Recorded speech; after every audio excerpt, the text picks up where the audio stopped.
آج ہم جس دنیا میں جی رہے ہیں یہ دنیا ایسی کئی رازوں اور مسٹریز سے بھری ہوئی ہے جنہیں جاننے کے بعد انسانی ذہن حیران رہ جاتی ہے۔ ماڈرن سائنس خواں آج آسمان چھو رہا ہے، لیکن آج بھی ہماری اس زمین کے کئی ایسے راز ہیں جسے سلجھانا ناممکن نظر آتا ہے۔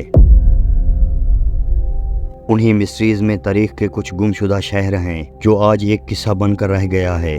ایسا مانا جاتا ہے کہ ہماری ریکارڈڈ ہسٹری سے پہلے زمین کے الگ الگ حصوں میں قدیم طلسماتی شہر ایگزسٹ کرتی تھی، لیکن آج ہم ان شہروں کے بارے میں کچھ بھی نہیں جانتے۔ ایسے ہی ایک گمشدہ شہر the last city of gold یعنی ایل ڈوریڈو ہے۔ ایل ڈوریڈو ایک اسپینش ورڈ ہے جس کا مطلب ایسا مقام ہے جہاں دھن، دولت اور سونے کی بھرمار ہو۔ ایل ڈوریڈو کا تعلق دنیا کے سب سے بڑے اور وسیع جنگل ایمیزون رین فارسٹ سے ہے جو ساؤتھ امریکہ کے 10 بڑے ریاستوں میں پھیلا ہے۔ ایمیزون کے اس سنسان اور خوفناک جنگل میں قدیم دور میں بے شمار شہر اور تہذیبوں نے جنم لیا۔ کہتے ہیں کہ تقریباً 2000 سال قبل ایمیزون کے کولمبیا اور پیرو کے علاقوں میں ریڈ انڈینز اور موئسکا نامی قبیلے آباد تھے، اور کولمبیا کے ایک بڑے علاقے میں موئسکا قبیلے کا قبضہ تھا۔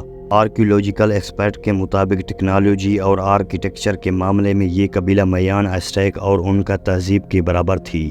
ان ریڈز انڈین دیوو ملائی کہانیوں اور لوک کتھاؤں کے مطابق ہزاروں برس قبل زمین پر نہ جانور تھے نہ انسان۔ تب چاندی دیوی کی آنکھوں سے ایک آنسو ٹپک کر زمین پر گرا اور جھیل گوئٹامالا وجود میں آئی۔ یہ مقدس جھیل مانی جاتی تھی۔ ریڈ انڈینز اس جھیل کو قدرت کا تحفہ سمجھتے تھے۔ ان کا کہنا تھا کہ جھیل کے تہہ میں ایک دیوی اژدہے کی صورت میں سو رہی ہے۔ جو شخص بھی اس جھیل کے ساکن پانی کو چھوتا ہے وہ اس دیوی کی نیند میں خلل ڈال کر اسے جگا دیتا ہے اور پھر زندہ لوٹ کر نہیں آتا۔ چنانچہ اس دیوی کے قہر سے بچنے کے لیے ہر سال اس قبیلے کا بادشاہ اس دیوی کے لیے نذرانے چڑھاتا تھا۔ اس رسم میں قبیلے کے ایک شخص کو ننگا کر کے اس کے پورے جسم پر سونے کا پاؤڈر ملا جاتا۔ اس شخص کو عطر اور تیل میں نہلایا جاتا اور جسم پر سونے کے زیورات اس قدر ہوتے وہ سونے کا ایک جیتا جاگتا انسان نظر آتا تھا۔ پھر ڈھیر سارے قیمتی زیورات اور سونے سے بھرے ایک بیڑے پر اس شخص کو سوار کیا جاتا اور اس بیڑے کو جھیل کے بیچوں بیچ بھیجا جاتا۔ اس درمیان قبیلے کے تمام لوگ اس جھیل کے چاروں طرف جمع ہو جاتے اور جھیل کے کنارے کچھ لکڑیاں جلاتے تاکہ دھوئیں کی وجہ سے سورج کی روشنی زمین پر کم آئے۔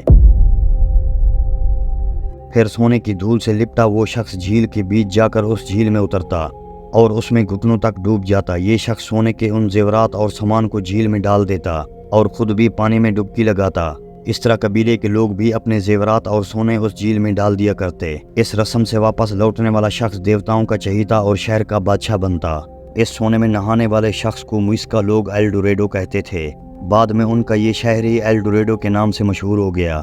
لوک داستانوں کے مطابق یہ پورا شہر ہی سونے کا بنا ہوا تھا۔ یہاں کی عمارتیں، مکانات، مندر اور راستے سب سونے کا تھا۔ ان لوگوں کا ماننا تھا کہ سونا ایک مقدس اور آسمانی منرل ہے۔ وہ سونے سے دیوی دیوتاؤں کی مورتیاں اور مندر بھی بنواتے تھے۔ جب سورج کی روشنی اس شہر پر پڑتی تو ایسا معلوم ہوتا جیسے جنت زمین پر اتر آئی ہو۔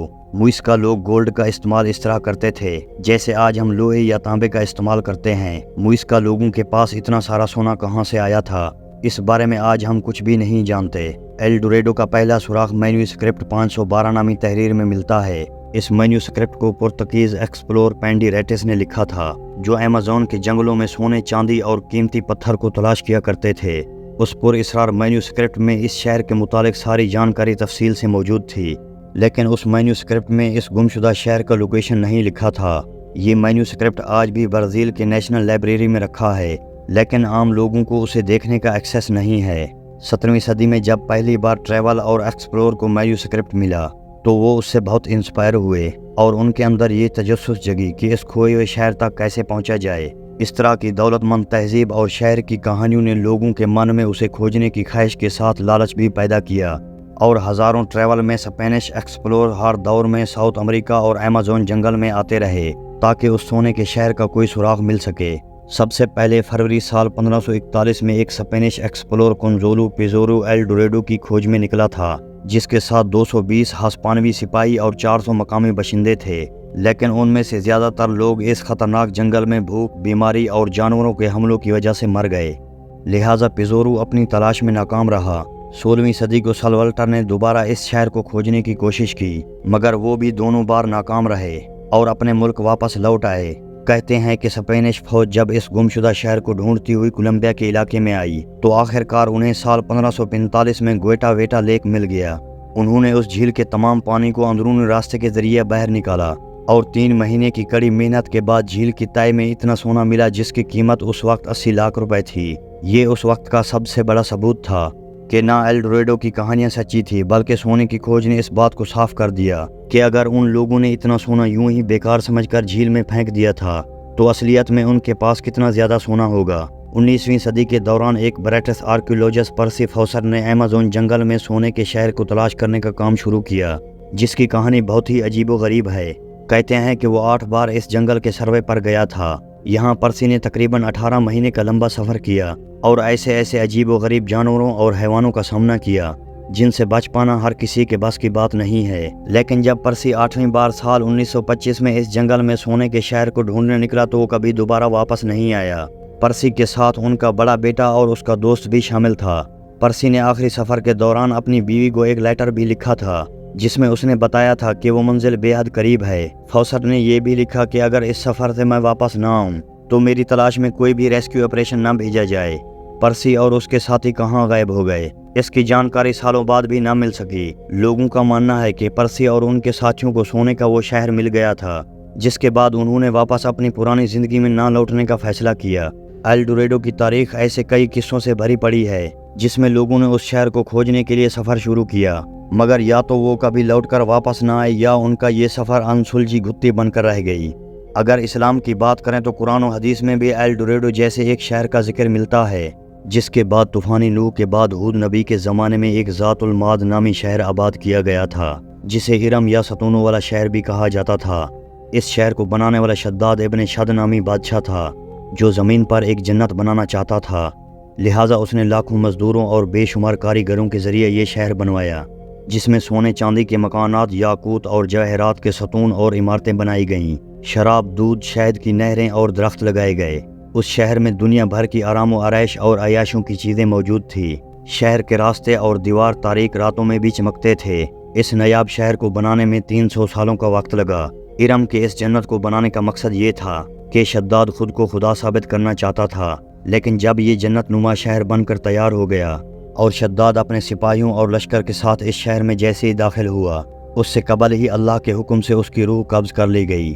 پھر یہ شہر بھی تباہ ہو گیا اور اس کی سلطنت بھی مسمار کر دی گئی، لہذا شداد اپنی بنائی ہوئی جنت کی ایک جھلک بھی نہ دیکھ سکا۔ لوگوں کا یہ ماننا تھا کہ عرب کے صحراؤں میں کبھی کبھی رات کے وقت اس شہر کی روشنی اور جھلک نظر آ جاتی تھی۔ روایت ہے کہ ایک صحابی رسول حضرت عبداللہ ابن کلابہ ایک دفعہ عدن کے اسی علاقے سے گزرے۔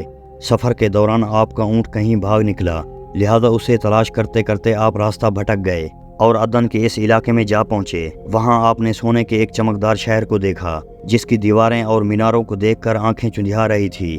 حضرت عبداللہ یہ منظر دیکھ کر بے ہوش ہو گئے۔ جب ہوش آیا تو آپ سوچنے لگے کہ اس شہر کی صورتحال تو ویسے ہی نظر آتی ہے جیسی رسول اللہ صلی اللہ علیہ وآلہ وسلم نے ہم سے شداد کی جنت کے متعلق بیان فرمائی تھی۔ پھر آپ اٹھ کر اس شہر کے اندر داخل ہوئے جہاں نہریں اور درختیں تھیں اور ایسے سامان تھے جیسے انہوں نے کبھی نہ دیکھا تھا، لیکن وہاں کوئی انسان نہیں تھا اور پورا شہر ویران تھا۔ حضرت عبداللہ نے وہاں پڑے کچھ سونے چاندی اور جواہرات اٹھا لیے اور وہاں سے سیدھے دمشق چلے گئے جہاں انہوں نے امیر معاویہ کو یہ واقعہ سنایا۔ لہذا صحابہ کرام نے اس شہر کی تصدیق کی کہ واقعی یہ وہی شہر ہے جسے شداد نے بنایا تھا، لیکن اللہ نے اسے انسانوں کی آنکھوں سے چھپا دیا ہے۔